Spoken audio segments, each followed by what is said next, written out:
Assalamualaikum warahmatullahi wabarakatuh. Perkenalkan kembali saya Anisya Rizky Fatiha dari kelas FM 18C dengan NIM 10572112618. Di video kali ini atau pada pertemuan yang ke-13 ini, saya akan membahas tentang analisis perbandingan kinerja perusahaan dengan beberapa metode, yaitu yang pertama, metode EVA atau Economic Value Added, yang kedua, metode REVA atau Refine Economic Value Added, yang ketiga, metode FVA atau Financial Value Added, yang keempat, metode MVA atau Market Value Added.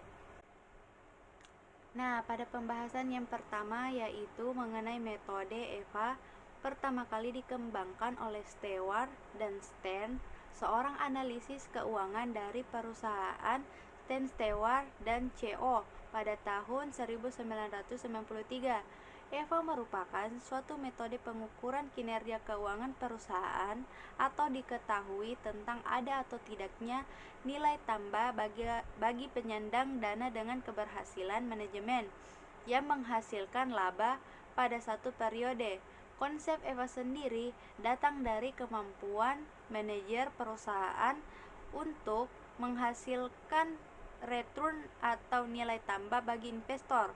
Nah, keunggulan dari konsep EVA yaitu EVA memfokuskan penilaiannya pada nilai tambah dengan memperhitungkan beban biaya modal sebagai konsekuensi investasi. EVA juga lebih memperhatikan kebijaksanaan struktur modalnya, serta EVA digunakan sebagai dasar pemberian bonus kepada karyawan. Namun, beberapa keunggulan pasti memiliki kelemahan. Begitu juga dengan EVA.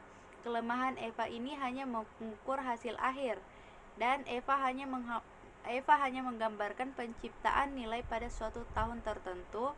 Dan yang terakhir yaitu EVA terlalu bertumpu dalam mengkaji dan mengambil keputusan untuk menjual atau membeli saham tertentu.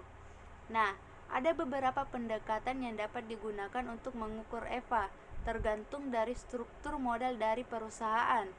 Apabila dalam struktur modalnya, perusahaan hanya menggunakan modal sendiri. Yang kedua yaitu metode REVA. Metode REVA ini merupakan alat pengukuran kinerja keuangan untuk mengetahui nilai tambah ekonomis yang diciptakan oleh perusahaan. Konsep ini merupakan konsep penyempurnaan dari konsep pendahulunya yaitu EVA. Pada REVA, laba bersih setelah pajak dikurangi nilai pasar yang dikalikan dengan biaya kapital. 3 yaitu metode FVA atau Financial Value Added, yang merupakan metode pengukuran kinerja keuangan perusahaan yang mempertimbangkan kontribusi dari fixed asset dalam menghasilkan keuntungan bersih perusahaan. Dalam FPA ini, laba bersih setelah pajak dikurangi equivalent depreciation yang dikurangi depresiasi. Kelebihan dari FPA ini dibandingkan dengan EVA yaitu jika diteliti ulang konsep NOPAT, FPA melalui definisi equivalent depreciation mengintegrasikan seluruh kontribusi aset bagi kinerja perusahaan. Demikian juga opportunity cost dari pembiayaan perusahaan. Kontribusi ini konstan selama umur proyek instansi. Adapun kelemahannya yaitu FPA kurang praktis dalam mengantisipasi fenomena bila perusahaan proyek menjalankan investasi baru di tengah-tengah masa investasi yang diperhitungkan. Terakhir yaitu metode MVA.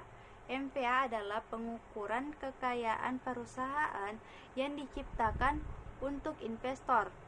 Akibatnya, MVA ini memperlihatkan perbedaan antara kekayaan yang dimasukkan investor dengan apa yang mereka dapat peroleh. Perusahaan dengan EVA positif dari tahun ke tahun akan memperlihatkan kinerja MVA. Ketika EVA negatif pada saat masuk dan keluar akan mempengaruhi MVA sebagai kerugian dalam persaingan pasar. Bila MVA jumlahnya positif, perusahaan akan menyebabkan pemegang saham menjadi kaya. MPA yang negatif mengindikasikan berapa banyak kekayaan pemegang saham yang hilang. Maksimisasi MPA akan menjadi tujuan utama untuk setiap perusahaan bila dikonsentrasikan pada kesejahteraan pemegang saham. Nah, bagaimana menghitung MPA? Pertama, semua modal perusahaan ditempatkan dalam bagian-bagian dan diidentifikasi meliputi equity dan hutang bank, dan laba ditahan dan jumlah lainnya. Kemudian disesuaikan dengan kapitalisasi sesudah pengeluaran seperti pengeluaran R dan D sebagai investasi jangka panjang. Penyesuaian jumlah modal ini dibandingkan dengan total nilai pasar perusahaan, umumnya nilai dari saham perusahaan dan hutang untuk memperbaiki MPA atau perbedaan antara apa yang bisa diambil investor atau total nilai pasar dan jumlah yang dimasukkan investor atau modal investasi. Nah, itulah penjelasan dari saya tentang analisis perbandingan kinerja perusahaan dengan beberapa metode. Semoga bermanfaat. Terima kasih sudah menonton. Wassalamualaikum warahmatullahi wabarakatuh.